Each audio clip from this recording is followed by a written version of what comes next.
હાલો હું આવી ગયો તો ગોંડલના ડેમે, પણ જોયું ત્યાં તો ડેમ આખો તરિયા ઝાટક હતો. એટલે આ ભાઈને વિચાર્યો કે આ ડેમને આપણે સૌની યોજનામાં જોડી દેવો છે. સૌની યોજનાનો કોન્ટ્રાક્ટર જ પોતે એમ વિચાર કરતો પણ પછી એક મોડલ ને એક ફોટોગ્રાફર બનીને વારફરથી ફોટા પાડતા હતા. ત્યાં સામેથી આવી ગયા આપણી ટીમના બાપુ લોક. બાપુ કે મને મેલીને કેમ એકલા એકલા ફોટા પાડો છો?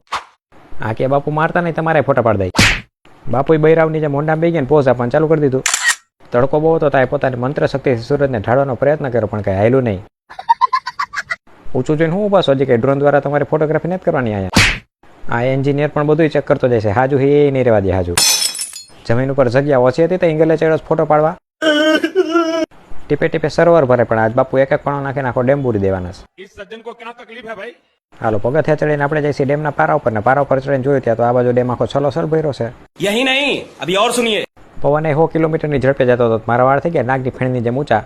ને આ બાજુનો રસ્તો હાવ સીધો નહોતો, તેને પૂરી દીધો જેલમાં. खत्म. એટલે ડેમમાં આટલું પાણી ભર્યું હતું. યાર રીચી રીચભાઈ પાણીની બોટલ લઈ આવ્યા. બહુ પૈસા વાળા છે. હું લો કર્યો મારા હાટુ કોથરીમાં ભાગ ભરીને લઈ આવ્યા છે. रुको जरा. એટલે આ તો ભાગની કોથરી નીચે લઈ ગયા નાખવા માંડ્યા માછલીઓ. મને એમ કે મારા હાટુ લાવ્યા. मारो मुझे, मारो मारो मुझे, मारो मारो. नहीं ये मजाक हो रहा है. મારી પાછળ પેલા ભાઈને વિશ્વાસ ન થતો કે બ્લોગર હોત. ઘરેથી બાટલી કાઢ લઈને જોવા આવ્યા મને. थैंक्स.